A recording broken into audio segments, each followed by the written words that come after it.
quando a gente iniciou o trabalho com a habitação em 2017, eram duas principais frentes. Produção habitacional, né? A gente organizou a demanda, hoje nós temos um sistema muito transparente, a gente sabe efetivamente quem precisa de moradia, o perfil das famílias, então não tem mais aquela coisa de cadastro, 10 cadastros, falso, sem expectativa, não. Tanto que a gente tem dado início de obras, né, em parceria com a iniciativa privada, desse cadastro que as pessoas se inscreveram, do CIRAB. E também um outro ponto era a questão da regularização. Nós tínhamos um símbolo disso, dessa falta de regularização, que era o Centreville, que todos aqui conhecem a história, né, daquela área que era um condomínio invadido, aí, enfim, parecia que não tinha fim. E depois de 38 anos nós conseguimos resolver, simboliza esse processo hoje que a cidade passa, com essas 10 mil escrituras já, falta só a gente entregar, essas já estão prontas, né? A gente vai entregar nos próximos dias aí, vamos ter muitas escrituras, e é um processo que agora não para mais, a gente quer regularizar praticamente a cidade inteira, já nos processos de regularização, que é tão importante quanto a produção habitacional. Quando a pessoa, lógico, quando ela tem o teto fisicamente, sem dúvida nenhuma, uma fase importante, dignidade, qualidade de vida, segurança para as famílias, mas também a escritura dá essa mesma sensação de segurança, porque é a formalização.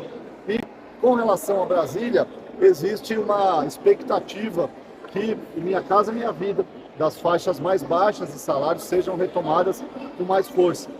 Tudo indica que vai ter algo em torno de 10 bilhões de investimento para todo o Brasil, e Santo André está muito preparada para receber recursos, como já tem recebido, né, do governo do estado, CDHU, e também do governo federal em outras faixas, mas a gente quer retomar justamente essas faixas 1, faixa 1,5, faixa 2, salários mínimos, para a gente poder avançar na produção habitacional. Então, a expectativa lá em Brasília é muito positiva, que esse programa será retomado, e aí Santo André tem uma legislação das melhores do Brasil, está muito preparada, nós temos áreas públicas já preparadas para isso também, então a gente quer, se Deus quiser, começar a entregar muita obra para diminuir esse déficit habitacional da região metropolitana.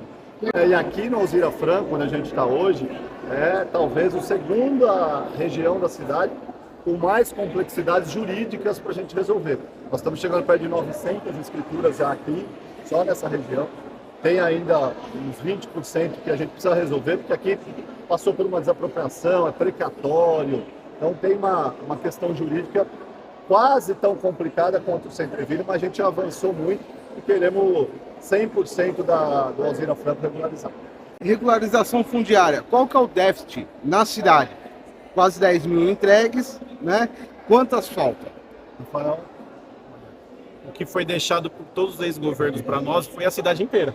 Nós temos 178 núcleos na cidade, né? Então, das 178 núcleos, eu falo que deve morar aí muitas famílias, né? Nesses 178 núcleos, são mais de 100 mil famílias envolvidas, né? Mas boa parte nós já iniciamos algum trabalho e falta a gente avançar em outras, conseguir recursos financeiros no Estado e na União também para avançar.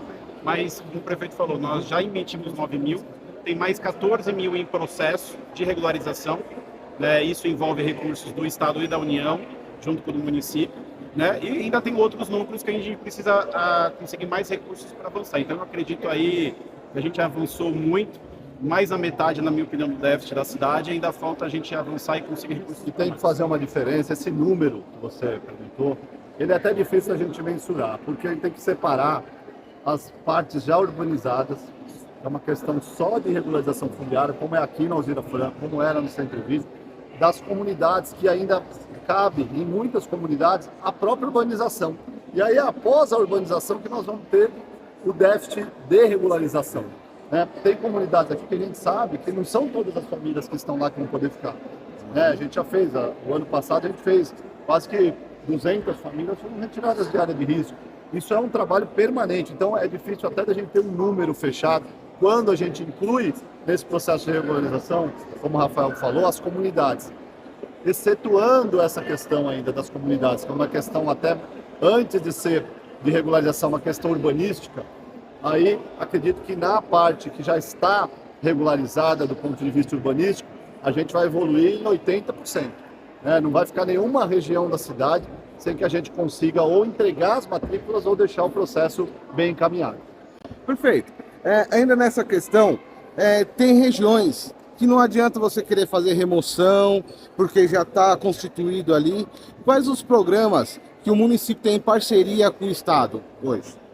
Esse programa, toda a produção habitacional que a gente assinou Clara, João do Sim, vamos assinar na próxima semana, e outros empreendimentos, é uma participação da Prefeitura, do Estado e do Governo Federal. Praticamente todos. É difícil fazer habitação hoje se os três não estiverem envolvidos. Às vezes a gente entra com a área, o Estado entra com uma parte, o Governo Federal entra com a outra. E aí a gente consegue ainda...